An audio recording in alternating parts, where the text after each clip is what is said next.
constitutional rights were violated by them filing this lawsuit. Could you speak on that? I'm sorry, repeat the question, please. Question about how this is violating constitutional amendments by them filing this lawsuit against the voters at the state. Expound on that. They're alleging that we violated the Constitution.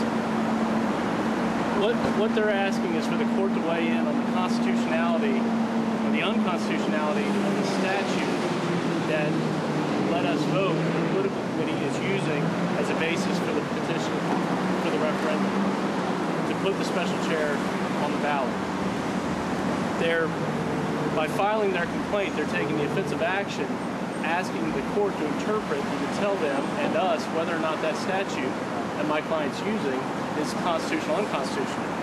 And the courts have long held, going back to a 1922 Supreme Court of Florida case, that says they do not have the power in their role as a school board or a ministerial office to take that sort of action to ask the court.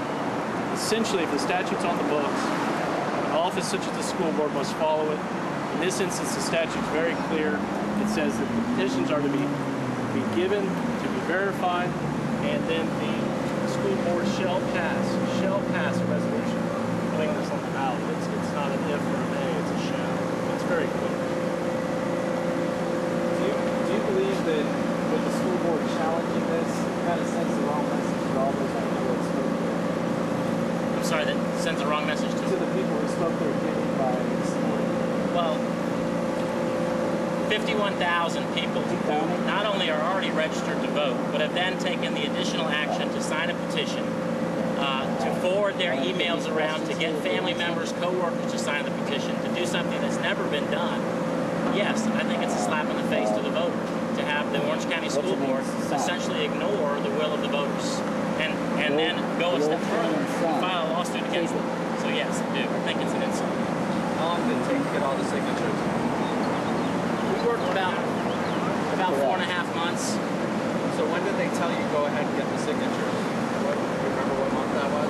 Well, there's two options. Hey, I need to go. The school board could have placed the question on the ballot, and initially they agreed to do so, and then they switched course and changed their mind. All right, yeah. There's another avenue that allows for citizen petition, and that's what we did. There was no time frame, but we started at the beginning of the year and played by the rules, submitted the petitions, and got sued for it.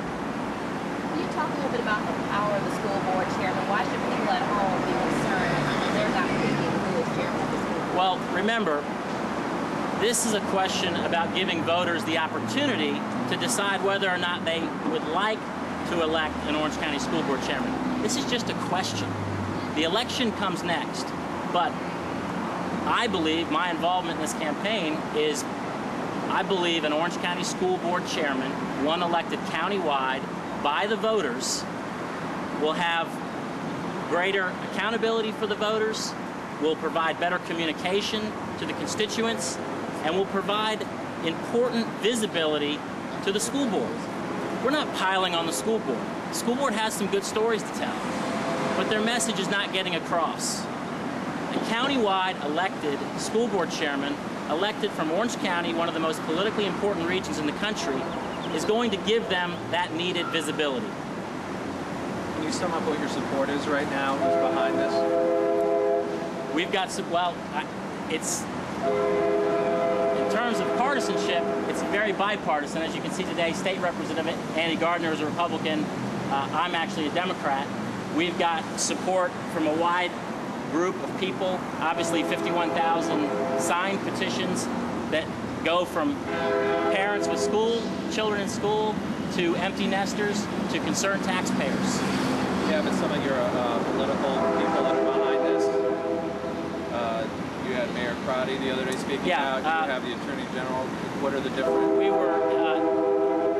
This has been a long process, and it's just recently gotten a lot harder and humbling to be sued by our own elected officials with our own taxpayer dollars.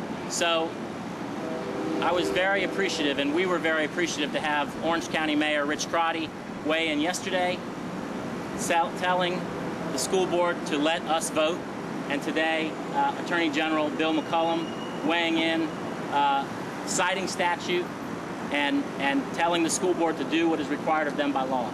Can you comment on whether this is, were you surprised to have the Attorney General weighing in? It's my understanding that he doesn't usually get involved in local issues.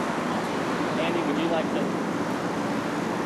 Well, I don't know if surprise is the right word. I've never been sued by my school board before, so it's hard to know how to react. But anytime really the top law enforcement for the state of Florida weighs in, it's significant, and it's humbling. This whole process has been humbling to go through as much effort as we have.